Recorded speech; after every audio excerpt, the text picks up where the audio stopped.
5 minute کا مدرسہ اسلامی تاریخ مسلمانوں کی ہجرت حبشہ۔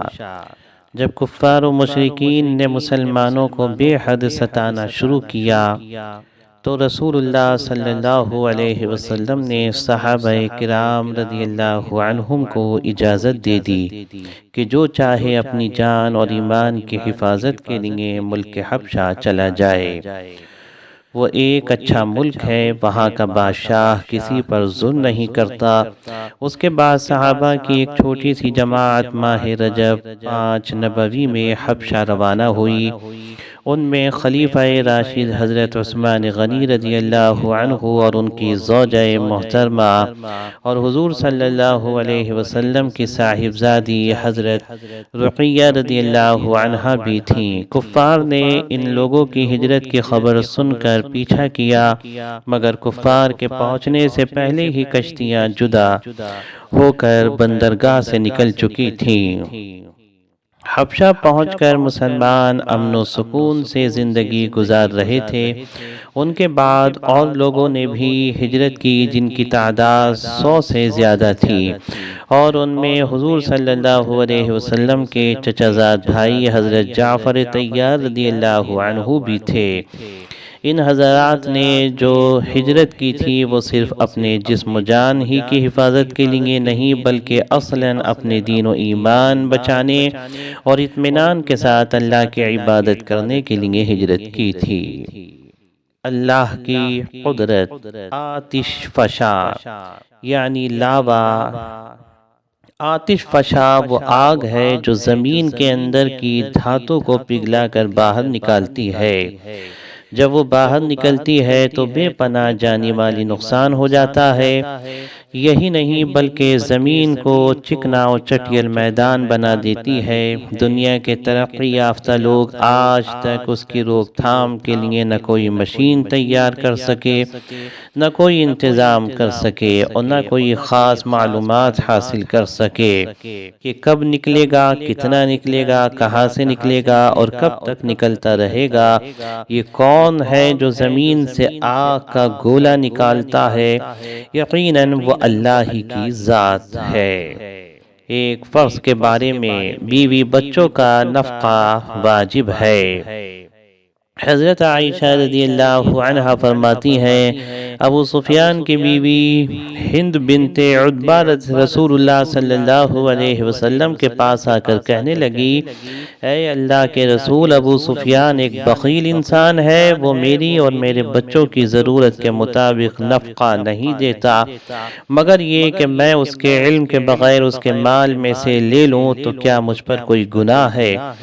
اس بارے میں رسول اللہ صلی اللہ علیہ وسلم نے فرمایا، تم اس کے مال میں سے دستور کے مطابق اتنا لے سکتی ہو جتنا تمہاری اور تمہارے لڑکوں کی ضروریات کے لیے کافی ہو۔ مسلم۔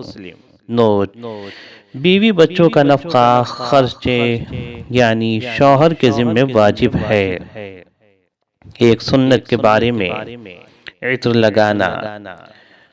حضرت محمد بن علی فرماتے ہیں، میں نے حضرت عائشہ رضی اللہ عنہا سے پوچھا کہ کیا رسول اللہ صلی اللہ علیہ وسلم خوشبو کا استعمال فرماتے تھے؟ وہ فرمانے لگی، ہاں، مردانہ خوشبو استعمال فرماتے تھے، مشک اور عنبر۔ نسائی۔ ایک اہم عمل کی فضیلت، علم سیکھتے ہوئے وفات پا جانا۔ حضرت ابن عباس رضی اللہ عنہما سے روایت ہے کہ رسول اللہ صلی اللہ علیہ وسلم نے فرمایا، جس کو علم سیکھتے ہوئے موت آ جائے وہ اس حال میں اللہ سے ملاقات کرے گا کہ اس کے اور نبیوں کے درمیان صرف نبوت کے درجے کا فرق ہوگا۔ طبرانی اوسط۔ ایک گناہ کے بارے میں کسی کے والدین کو برا بھلا کہنا۔ حضرت عبداللہ بن عمرو رضی اللہ عنہ سے روایت ہے کہ رسول اللہ صلی اللہ علیہ وسلم نے فرمایا، کبیرہ گناہوں میں سب سے بڑا گناہ یہ بھی ہے کہ آدمی اپنے والدین کو گالی دے۔ پوچھا گیا، اے اللہ کے رسول، آدمی اپنے والدین کو کیسے گالی دے گا؟ ارشاد فرمایا، وہ دوسرے آدمی کے والدین کو گالی دے، پھر وہ شخص جواب میں اس کے والدین کو گالی دے۔ بخاری۔ دنیا کے بارے میں، دنیا میں لگے رہنے کا انجام۔ رسول اللہ صلی اللہ علیہ وسلم نے فرمایا، جو شخص دنیا کی زیب و زینت کو دیکھ کر اور اپنے انجام کو سوچے بغیر دنیا میں گھستا ہے تو وہ اپنے آپ کو جہنم میں ڈالتا ہے۔ شعب الایمان۔ آخرت کے بارے میں جہنم کے دروازے کا فاصلہ۔ حضرت لقید بن عامر رضی اللہ عنہ سے روایت ہے، رسول اللہ صلی اللہ علیہ وسلم نے فرمایا، جہنم کے 7 دروازے ہیں، ہر 2 دروازوں کے درمیان کا فاصلہ ایک سوار آدمی کے 70 سال چلنے کے برابر ہے۔ مستدرک۔ طب نبوی سے علاج۔ مشروم سے آنکھوں کا علاج۔ حضرت سعید بن زید رضی اللہ عنہ سے روایت ہے، رسول اللہ صلی اللہ علیہ وسلم نے فرمایا، کھمبی کا پانی آنکھوں کے لیے شفا ہے۔ بخاری۔ فائدہ۔ کھمبی کو ہندوستان کے بعض علاقوں میں سانپ کی چھتری اور بعض دوسرے علاقوں میں ککرمتا کہتے ہیں۔ یاد رہے، بعض کھمبیاں زہریلی بھی ہوتی ہیں، لہذا تحقیق کے بعد استعمال کی جائیں۔ قرآن کی نصیحت۔ قرآن میں اللہ تعالیٰ فرماتا ہے، اے ایمان والو، جب تم آپس میں خفیہ باتیں کرو تو گناہ اور ظلم و زیادتی اور رسول کی نافرمانی کی باتیں نہ کیا کرو، بلکہ بھلائی اور پرہیزگاری کی باتیں کیا کرو، اور اللہ سے ڈرتے رہو جس کے پاس تم سب جمع کیے جاؤ گے۔ سورہ مجادلہ آیت نمبر 9۔